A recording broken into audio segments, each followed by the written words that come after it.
good show, everybody. The Cape's leader, sports radio play-by-play. Go A's! Chatham on TRC, Cape Cod. Guy Benson. Diving stop Espinosa gets to his feet, fires to first base in time. And Dan Duva. Diving play front, gets up and throws. He got him! Oh, Nelly. The following is an exclusive presentation of Chatham A's Baseball on TRZ Team Line. Go A's! Chatham A's Baseball. Sports radio play-by-play. Let's go A's! Wooden bats through the fog playing under the lights. The stars of tomorrow shine tonight. No one else can beat them. Come on out and see them. Chatham A's Baseball, summertime on Cape Cod. From Veterans Field in Chatham, Massachusetts, you're listening to Chatham A's Baseball on the Cape Cod Baseball Network. Hello again, everyone. I'm Dan Duva alongside Guy Benson. We're back celebrating our 20th season on the Cape Cod Baseball Network. Your esteemed broadcasters Joe Puccio, Ian Unsworth have the evening off so the old-timers can come back and take the play-by-play reins. It is a distinct pleasure and honor to be reunited with my original broadcast partner here in Chatham, Guy Benson. Hello, Guy. Oh, hello, Dan. Fancy seeing you here. 20 years, my goodness. And if you just squint a little bit, it looks almost exactly the same. It is a drop-dead, gorgeous day here in Chatham. Just a perfect Cape League summer day, and you can't ask for more than this. The Anglers and their arch rivals, the Firebirds, up from Orleans. And we're going to see if we can still do this together, bringing you the action here. 20 years removed from starting this whole enterprise, and it's a real pleasure and a privilege to be here. There will be stories throughout the evening about the origins of the broadcast, and we'll have some familiar faces and voices joining us. We'll have John Schiffner, longtime Chatham A's manager, join us not only for the manager show coming up, but also we'll have him for the play-by-play and the color commentary. So a little bit of a three-man booth, plus some other surprise guests later on. We also have the return guy of Duva's Dugout. They let me do a Duva's Dugout. Well, I think you overruled anyone who would say you can't, right? So you just rolled in and start making the rules. But we've got a lot ahead here. On the pregame show, Anglers Extra, as Dan mentioned, Duva's Dugout is back. We'll have a live edition of the former manager show with John Schiffner, an on-field ceremony, an above-field ceremony. Oh, there's a lot of excitement coming here pregame. It is the Chatham Anglers getting ready to play host to the Orleans Firebirds. The crowd will fill in on this gorgeous early evening on Cape Cod. Guy Benson and Dan Duva with you. It's the Cape Cod Baseball Network. Sports Radio, play-by-play. Go A's! Chatham on TRC. The batter now is Jake DeLeo, center fielder. 0 for 2 with a pair of Ks, both of the swinging variety. He rips that one fair down the left field line over the glove of Sim. Holding at second base is the lead runner, Daly. That one was hit very hard. I would imagine a base hit. I would say yes. That was Indeed. hit pretty hard. The kid made a hell of a try at it, too. That gobbled him up. So a walk, and now a hard single into left field, and Chatham might be in business. Here's the catcher, Jack Rubenstein, who struck out in the second, was hit by a pitch in the fifth. First and second, no one out. Lefty against righty. Spinning and bluffing towards second base is Reynolds. Idea. They wanted to see what Chatham was doing. The batter squared around. That was why they wanted to fake that pick. So they're bunting, or at least maybe they took it off. But well, he's the number 9 hitter. Yep. He squares, gets it down, and he'll get the job done. Oh boy, it gets away from Reynolds, who recovers and barely nips Rubenstein at first base. An awkward play there. Some boos from the crowd. They thought that Rubenstein may have legged it out, but not so, says Jason Klump, the umpire. But the sacrifice successful. Runners advance to second and third. Putout goes 1-3, and back to the top of the order now, and Guy Garibay. 0 for 3. They're going to give him the run. The infield's back. Interesting. Well, try to avoid a bigger inning, potentially. Yeah, it's 2 if they bring him in. Pitch is a hard strike, outer edge, 0-1. By the way, Guy, that's the 5th sacrifice bunt for the Anglers. Daly at third, DeLeo at second, 0-1, outside, 1-1. The tying run 90 feet away. The potential go-ahead run down at second base. With only 1 out, and as Schiff mentioned, infield is back, except sort of at third. Here comes the 1-1. Big swing and a foul tip. With a lefty up, you'll shorten your third baseman just a little bit. Your chances of him, if he hits a ground ball deep to third, he's going to be safe. So you're going to just kind of bring him up just a little bit, because if he's going to go that way, more than likely it's going to be a dribbler. Garibay, the left fielder, out of Rice, took a moment out of the box and brief stroll. 1-2. And the pitch. High. 2-2. Everyone waited for a moment Close, there. yeah. That was close. 2 balls, 2 strikes. Probably not a pitch you want to take with 2 strikes. Marcus Brown on deck, the shortstop. The lefty, Reynolds, now deals. Swung on and missed. Oh, my word, they called that not a swing? Oh, no. Pat Burns, the left side umpire, extended his arms and said, no, that's ball 3. Well, beats me. First, the home plate umpire, J.C. Hernandez, had to ask. He banged him. Yeah. Well, the count is now full. A big ooh from the crowd. Here's a payoff. Runners lead. Pitch.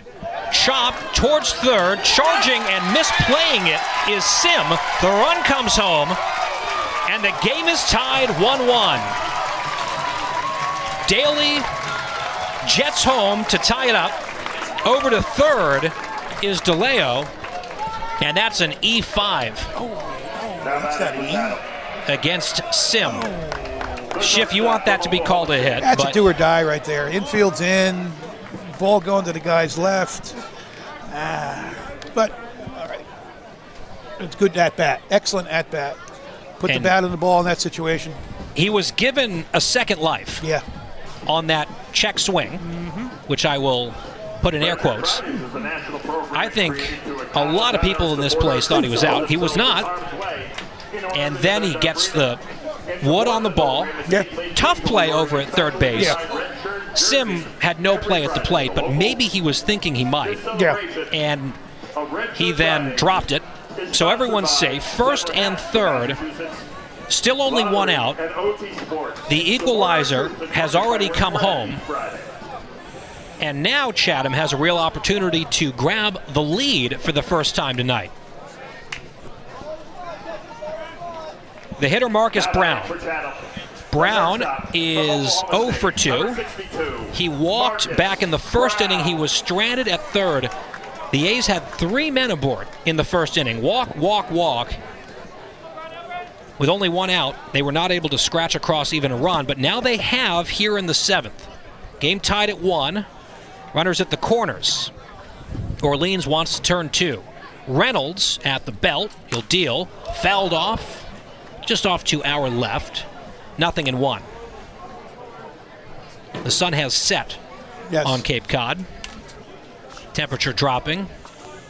No risk of fog, thankfully. No. It's a lefty-lefty matchup here. Chatham looking for more. As the 0-1 on its way. Nubbed.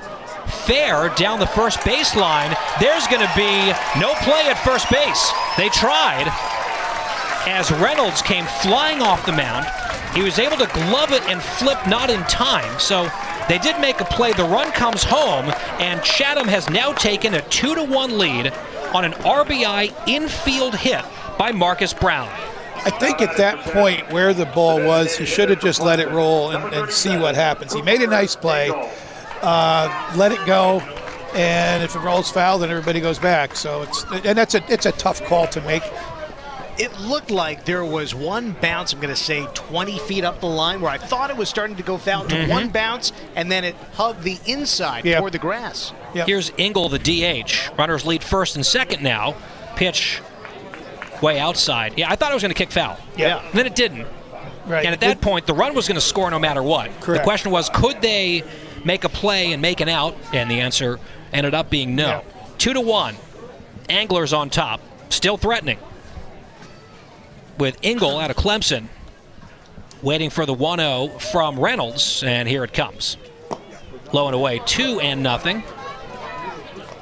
Garibay now at second. Brown with the RBI single at first. They're not exactly beating the hell out of the baseball in this inning, but it doesn't matter. No. 2 runs are up there after a frustrating first 6 frames for this offense. Here comes the 2-0. Fastball strike, outside corner. 2 balls and a strike.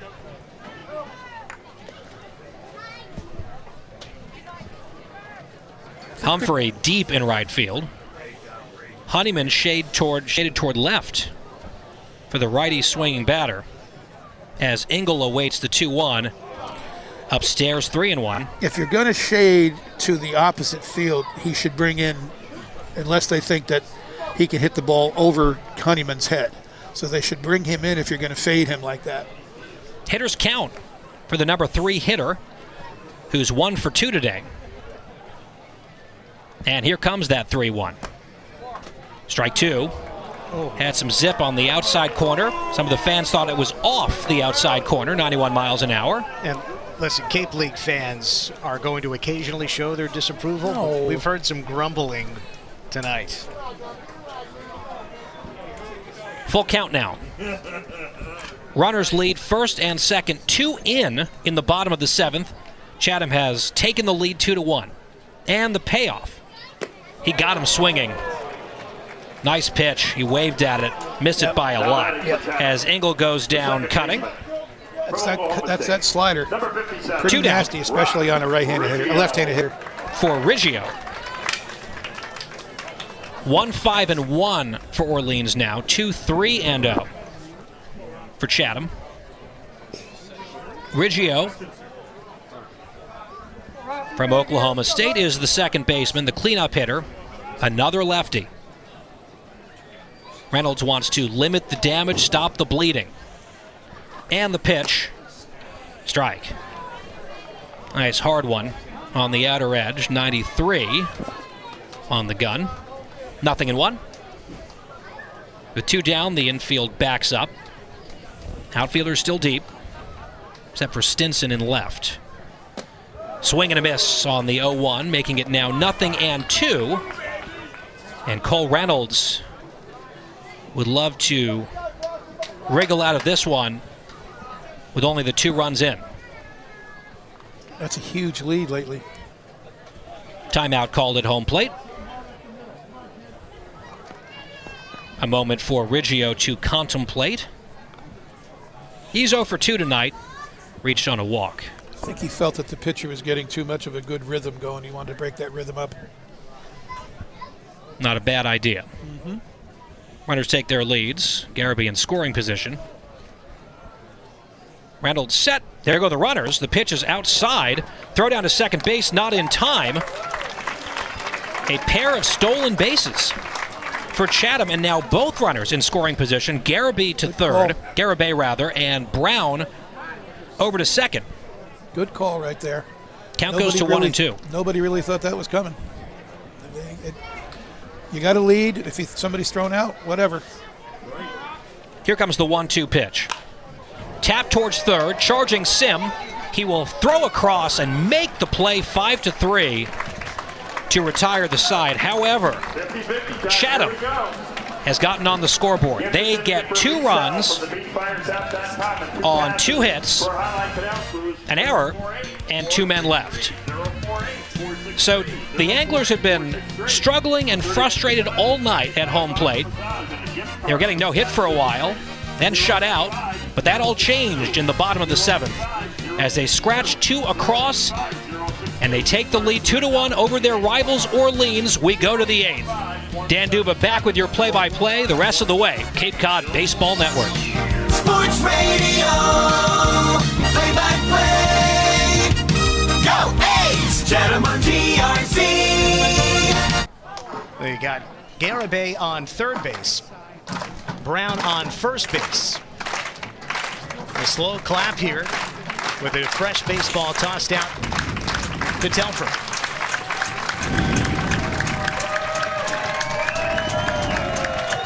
Boisterous crowd. Trying to will the Anglers to a victory in the bottom of the ninth. 1-1. Line drive, center field, base hit. Garibay comes home. Chatham wins. Cooper Engel wins it in the bottom of the ninth for Chatham. They mob the hitter at the right side. They chase him all the way into the Veterans Field outfield. It's a game-winning RBI single for Cooper Engel, played in Guy Garibay. Chatham 3, Orleans 2 in the bottom of the ninth inning. A walk-off win for Chatham. They finally snap out of the funk. They won on the 4th of July. That snapped a skid. Winless since then. Here on the 9th of July, it always feels good to beat Nothing the Orleans better than a Firebirds. walk-off. The old walk Nothing. against Nothing. Orleans, too, in front of this crowd. And as celebration blares in the background, you might say getting to first and third, bit of a weak, soft rally, nothing soft about that game-winning hit. A laser into center field, and what a note to end on. That was, maybe with the exception of the Orleans home run, the hardest hit ball of the night. That was wonderful content. Schiffner, stick around for a little bit? Sure. We've got the Anglers Extra postgame show coming up. That'll be brought to you, as always, by the Chatham Bars Inn. I was there earlier today. Always a wonderful experience. Wonderful experience here at Veterans Field tonight. Chatham wins it in the bottom of the ninth. Anglers Extra postgame show is next on the Cape Cod Baseball Network. Sports Radio, play-by-play. Go A's! Chatham on TRZ. If someone was at the ball game today who had never seen a Chatham baseball game before, this is one that would keep me coming back for more. And maybe someone who'd never been to Chatham before, just at, for example, the band concert last night. The band has been playing downtown for 90 years. Chatham Anglers baseball goes back to 1923. This town goes back to 1712. There's so much history here, but it's so special that on a summer night that there can be some new special memories made. One more chapter in that history book. This was fun, friend. Always a pleasure. Great to be back. Tomorrow night, Chatham back in action. They're on the road facing Yarmouth Dennis, a 5 o'clock first pitch, 4:40 pregame. Joe and Ian back here where they belong. Don't worry. This was fun. Thanks for having us, everyone. Chatham, walk-off winners, 3-2.